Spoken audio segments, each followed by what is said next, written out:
Welcome to another episode of The Inquisitive Analyst. I'm your host, Marcus Utikang. It's the show where we chat about business analysis and project management issues and the challenges and triumphs within those fields. It's inspiring, informative, and very much inquisitive. My guest today is a strategic planning consultant, project design expert, workshop leader, and keynote speaker. He's also founder and president of ManagementPro. Please help me welcome to today's show, joining us all the way from Seattle, Washington, Terry Schmidt. Welcome, Terry. Thank you, Marcus. I love your program. I love your energy, and let's get to it. Fantastic. Well, you're the next energetic person on the list, so it's great to see. I got to start out with strategic planning. Actually, I'm taking an MBA currently, and strategic planning is one of my courses. So this is an optimal time for me to learn a bit more about strategic planning. How did you get into strategic planning and the project management field? Well, I guess I got into project management when I was in the 9th grade and got interested in rockets and going to the moon and all that. And of course, in order to prepare myself to help put men on the moon, I had to demonstrate my capabilities. So I sent a couple guppies into inner space. They survived. It got national press. That led me to getting an engineering degree, aerospace engineering at the University of Washington. And then I got my MBA at Harvard. You're probably going to study Michael Porter's work if you haven't already. Porter was my classmate and a strategy rival, a good guy. You will love him. My first serious job then was with the Secretary of Transportation in Washington doing strategic planning. And then after a few years, I left government and started working in third world countries for USAID and the World Bank and CETA.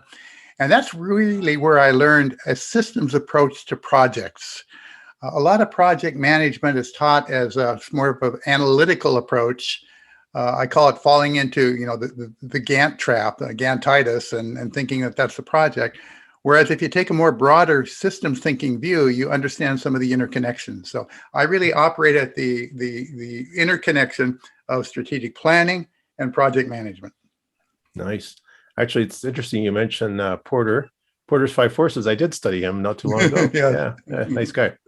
Now, why should professionals and knowledge workers really learn to think strategically? I mean, why do we need to be strategic in our thinking?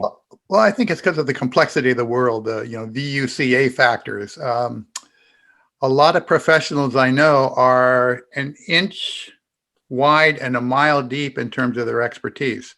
But I think the advantage goes to the man or the woman who can connect the dots across a larger canvas and understand the big picture, and then spot in there the risks and opportunities and be prepared to take advantage of them. I find a lot of project managers, unfortunately, are very narrow in their thinking. Interesting. Now, if we're going to take, say, a practical strategic management principle, what are some practical strategic management principles that project managers should practice, and why should they practice these? I think there are several of them. That's a great question. The missing one that I see seems to be cause-effect thinking and the formulation of a project as a quote-unquote strategic hypothesis of the form if then. We get caught up in the activity levels because that's where the action is, but really you need to start the design process at the top and work down. So, begin with the big picture, disaggregate it down into the smaller pieces, and implement. So I think there are really three core principles in strategic management. One is the setting of objectives and linking them hierarchically. If we build it, they will come. That's a testable scientific hypothesis. The second is clarity of measures. What do you mean by they will come? Who? How many people? Give me quantity, quality, time, cost, customer. And the third is the idea of assumptions, risk factors. So to take that example I just gave from Field of Dreams, if we build it, they will come, provided that, or assuming that people know about it, right? Or that there are roads to get there, all that kind of stuff. And those are the external factors. Risk is always present, but it's usually present beyond the boundaries of our project. Okay, fantastic. Yeah, I know. Probably one reason why the strategic management course that I have to take at the MBA is the last course of the MBA program. It has to encompass all those other aspects that you've studied. So fascinating. Now, you have a book out recently, Strategic Project Management Made Simple. It's a simple Yes, I do. title. It's actually the second edition of a John Wiley book. I just happen to have a copy here. Fantastic. It looks like this. Fantastic. I was going to ask you if you had a copy. And Uh, I chose the maze as the image for an important reason. If you're down at ground level, you know you need to go over here on the other side, but it's hard to lay out the path. If you elevate your thinking by expanded concepts, by some things from strategic planning, you get the lay of the land. You'll make fewer mistakes. Now, by the time it gets boiled down to an action plan, most of the serious thinking has been done. But you have to do that serious thinking, starting with, well, as we get into it, I'll share what I consider the 4 most critical strategic questions that get you on the right page. So I would say, hypothesis, dual directional thinking, asking better questions, and also recognizing that people support what they help create. okay. So both in the formulation of a project and the early implementation, you really need to, to make it theirs. Get them involved in an appropriate way in the design, keep them informed along the way. Build a community, build energy around that, build inspiration around the vision. But far too many project managers, kind of miss that point. Fantastic. Now, the book's obviously, I should point out, is on a several top 10 lists. Fascinating, because it didn't come out too long ago. Yeah. Now, why should we read the book? Why should we buy it? Well, that's a great question, actually. Let me clarify. The first edition was on several top 10 lists. The new one has yet to make it. But okay. I think it's because it's unique, it's simple, it's a methodology that encompasses the best of systems thinking, project management, scientific method, management by objective, risk analysis, and agile, all in one sort of integrated matrix format. And we developed it for USAID. USAID, the American Development Program, was spending billions of dollars in third world countries on projects. And Congress asked the question, are any of these projects successful? And all USAID could say is, well, we spent the money. we built a few buildings, right?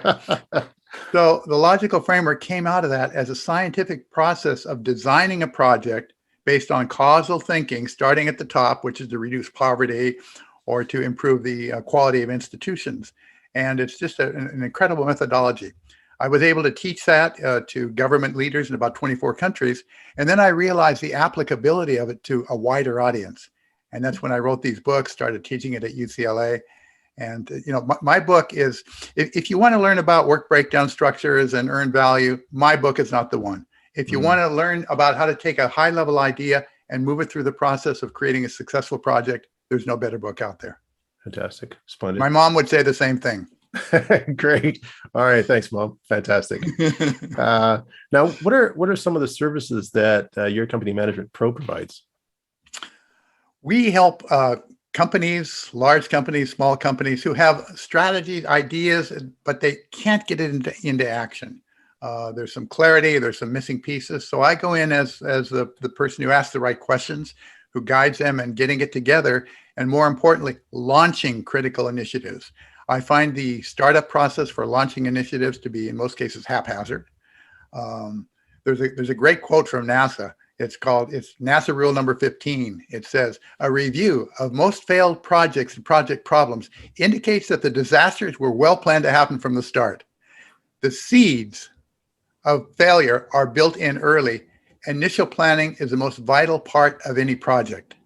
So this is an initial planning approach that makes sure that you've covered the, sort of systematically and strategically, and then you can work all the other processes. But if you get the right framework, you're going to have a higher chance of success. Fantastic. I like that. There's so many people who don't plan, so many projects that aren't planned, or if they are planned, not planned very well. Yes. Yes. Now, your motto is improve performance, improve productivity, improve profits. What are some of the clients that you've worked with in this capacity? Well, more recently, it's been the U.S. National Research Laboratories, part of the Department of Energy, Los Alamos, Sandia, Lawrence Livermore, and they deal with critical issues, scientific issues in the area of national security. And I recently did a project there to go in and teach strategic thinking. This organization, it was actually an IT organization in one of the national labs. They were doing a lot of what's called steady state work, and they wanted to move to more innovative work. So how do you do that? Well, first of all, you have to have the right mental tools. And I don't care what profession you're in, if you become an expert, a specialist in that, you're not necessarily going to have the connections. So I taught strategic thinking to those groups. The national labs have been a major client of mine. In addition, I've worked with Apple, eBay, Boeing, Disney, DirecTV, a lot of the big ones. And I really get the joy, though, out of working with smaller companies where there's an entrepreneur who's put her or his life into this and really needs to make it go. And I usually can come in and add significant value. And that's a lot of fun. That gives me the psychic income as well as the paycheck. Fantastic. Now, gap analysis, it's huge for business analysts. It's huge for project managers. How do you help close that gap that disconnects? Say you want to close that gap between strategic intent and actual results for your clients. How would you do that? Well, first of all, I think you have to clearly define what strategic intent means and define it in a way that you can also identify all the variables that influence it. There may be things, you do your best with projects, but if the external environment and those factors aren't collaborating with you, you're not going to get there. So that's why you have to have an ability to do a more comprehensive environmental or external analysis. There's a great acronym. My colleague, Steve Haynes at the Center for Strategic Management came up with this acronym. It's called the skeptic analysis. And those stand for letters in a strategic analysis. You begin with sociological changes. What's happening out there in the external environment in terms of people and needs and demographics and all that. K is competition. It's actually the German spelling for competition. But what are the competitors doing? Okay. Do they have a significant advantage in certain areas? Are there areas, Michael Porter talks about strategy is deciding where to compete. So you need to decide that. E is environment in the sense of the green movement, climate change, all that. What are the implications of that for your business, if any? E, economics. Economics, large scale, interest rates, global patterns, as well as purchasing power and purchasing decisions made by your customers. P stands for political/regulatory. Keep your eye on what's coming down the pike there as an input into your planning. I stands for industry. What's the industry structure? One of the issues with my clients who do the supercomputing initiatives is that the cost of storage is so high, and a lot of the companies are going out of the business. So, how do you store all the data that is generated by scientific research into, say, modeling the climate or genome discovery? So you need to look at the industry structure. Is it consolidating? You mentioned Michael Porter. He's good at looking at that. And C, consumer/citizens. What's the mood of the people? And those external factors should be looked at perhaps at a higher level than a project manager. But if you can at least key into them and say, which of these have an influence on my project or an influence on my career? Because I think the most important project anybody has is their career and their life. No doubt. Yeah, for this, it's as you were saying skeptical, it sounded to me like an extension of PESTLE. Because I heard political in there, economics, so right. Yeah, environmental, fantastic. Yeah, it's a twist on PESTLE. It adds a couple of areas that probably wouldn't get the attention they deserve. Yeah, fantastic. Now, your company's training and consulting is, you say, practical. It's innovative. It's effective. Anything else you need to add? It's fun. I'm a little bit quirky. Now, if you're, it doesn't always work in some environments, but I like to keep it fun because if you create an atmosphere where people are having fun and challenging themselves and getting a laugh once in a while, that keeps it moving. So I balance, the fun is a softener, the sweetener that balances out the heavy stuff. I like that. It's the softener, the sweetener. That's fantastic. Now, Tony Robbins had a few things to say about you. What are some of those things? Tony Robbins is an interesting individual. I first encountered him when his book came out in 1986 called Unlimited Power. And I thought, this is kind of interesting stuff because he talks about basically your internal software and how you can manage your state and the impact of that. I used to work a lot in the Caribbean too. I was doing a trip from Seattle to Barbados, and I had an overnight in Minneapolis. It just so happened that Tony was doing a workshop. So I went out and did it. It was a firewalk, 150 people. Now these days, I think his last one got 300,000 people. So yeah, he's grown quite a bit. But the amazing thing about Tony is he had basically total mastery of his emotions, of his physiology. Um, an incredible guy. So I thought I can learn something from him. I went to his mastery training. Tony invited me back as a trainer. Then I became a master trainer and his first strategy consultant. So I got a quote from Tony. Terry is one of the top strategy consultants in the world. Thank you, Tony. You're pretty good yourself. But the most important thing, the most important thing, and I have a whole chapter in my book about it, is managing your inner game. Managing your inner game. When you're criticized, how can you handle that? If you need to give criticism, how do you keep your team motivated if there's a setback? How do you keep yourself on top if there's a budget cut and you need to let yourself, you need to let a couple of people go? So managing the internal game, your mindset, your internal language, emotional intelligence, that is equally critical, if not more. Yeah, fantastic. Emotional intelligence is a huge thing we're talking about in the MBA program that I'm in as well. Yes. And it's also a big topic among project managers. You've been a faculty member at Los Alamos National Laboratory, the Institute for Management Studies, UCLA Extension, a strategy instructor at MIT Professional Education. I'm sure this is just a small list. Any recommendations for those who want to turn strategic goals into actionable plans? I believe that what you first of all have to expand your identity. Okay, what do I mean by that? We all have a self-conception, and for the most part, they are limiting self-conceptions. I had a guy said, "Well, I'm just an engineer," and I asked what he did, and we continued. He's really an architect of change. He's building the future, and just simply okay, I'm an architect of change. Wow, I met a lawyer. A lawyer. What are you? I'm a lawyer. Okay, as we talked about it, she realized that she's a guardian of justice for people who don't have access to the system. So coming up with, I call it almost a lyrical and imaginative internal identity. Like me, I'm a master of change. I'm a master of change and leader of life who makes a difference in the world. So if you have a strong internal sense of identity, then it makes it a lot easier. Then you can bring in the programmatic topics, turning strategic goals into actionable plans, because you know who you are. You have a great sense of who you are. You're making a difference. You're a force for good. So I think it's easy to get beaten down, to get discouraged, to get rejected, to get criticized. And sometimes, we let that stop us. We keep it as a limitation to our greatness. What I have done over my career is I've really taken two tracks. One is a technical project management track, and the other is an internal personal excellence track. And I've tried to weave those two together. In fact, one thing that's unique about my book, there's a whole chapter on how to apply project management principles to create the life you want. Fantastic. Attitude really depends on your altitude, or should I say, to get to that altitude, you really need that attitude. Exactly. Yes. Yeah, fantastic. Yeah.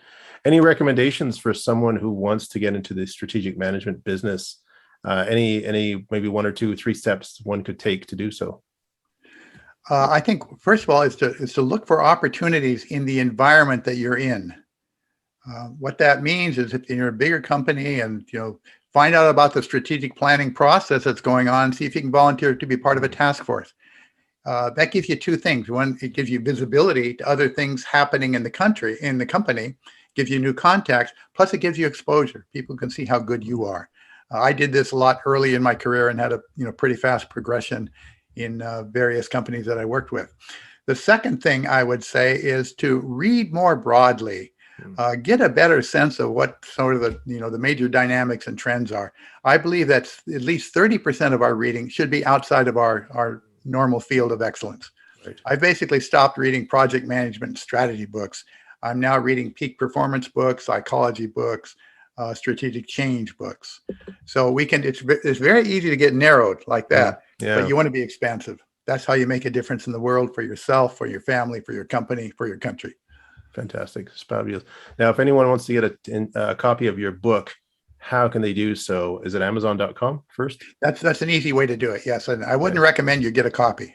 I recommend you get 3 copies. Oh, fantastic. One for yourself that you can mark up. Second, keep on the shelf as a emergency birthday gift or wedding gift or something like that. And third, inscribe one to that special loved one in your life. I was going to say, and if there's a Kindle copy, you can keep one on your computer or on your there you go tablet. There you go. Yeah, this book came out pretty good on Kindle. The first one didn't because I had various diagrams that didn't quite fit, but it reads well on Kindle. Yeah, they can get in touch with me, Terry at ManagementPro.com. And I've also created a special gift because I know you have a very influential audience interested in continuing learning. If you go to bit.ly/Marcus Podcast, all in caps, and register, I'm going to send you something that is fairly unique. It's an acronym, projects, PROJECTS, but it's the internal mind states for each of these letters. For example, P is presence, R is resilience, O is optimism. Then it gives you a whole bunch of strategies for each of those. So that's how you really leverage your internal game and differentiate you from all the people who think, and this is an exact quote, if it ain't in the pin box, I don't need to know it. I like that. Fantastic. Now, how else can people get in touch with you apart from the email and purchasing your book on Amazon.com? You've got LinkedIn. I've got LinkedIn. Yes, LinkedIn. Okay. I love getting requests on LinkedIn. That's wonderful. Yep. Okay. And say a little bit about yourself. I usually turn down connections that just say, "Hey, I want to be part of your network." Because that doesn't make any sense. Align yourself with good people. Speaking of LinkedIn, there's some great groups to be part of. So find those out. That's an incredible way to boost your skill set in that arena. That's how I met you, right? Mm-hmm. You've got what, 31,000 or more followers. Not yet. Probably, I think I'm at 22,000, but it's getting up there close. What a guy. That's very impressive. It's getting up close. Thanks. It must be good to know that you're making an impact on people's lives. Well, yeah. And, it's funny. People just contact me out of the blue for all sorts of things. And I get so many requests that I have to start filtering them out because one time I counted 45 requests in 1 month. I just, it gets too much. That's almost one a day on average, but they don't all come one a day. Sometimes they come like 10 a day. Sometimes one. Yeah. So anyway. It is what it is, but yeah, thanks. One of the downsides is massive success, right? One of the downsides, no doubt. You're probably going to get a request from Charles Barkley who says, "I need a body double." Oh, to play golf. I think that's what he does is in his retirement these days. Yeah, he plays golf with Michael Jordan. That's fantastic. Well, I was going to say thanks very much, Terry, for being on the show. It's been splendid having you. And certainly we can all take away a lot about strategy. I know certainly I can from the MBA program that I'm doing, as I'm sure many other people are in a similar boat. So thank you once again for being on the show. It's been fantastic. It's been fun. Thank you. Oh, you're very welcome. Have yourself a great day. Will do. Okay, bye. And now a word from our sponsors. The Lewis Institute provides an enterprise project management program that does more than just train PMs. It helps support them from the CEO level on down. These courses help certify project leaders and prepare them to pass the PMP exam. The Business Agility Institute provides Emergence, the Journal of Business Agility. This quarterly publication brings you inspiring stories from the most innovative companies. Use the promo code ANALYST to get a 10% discount on your annual subscription.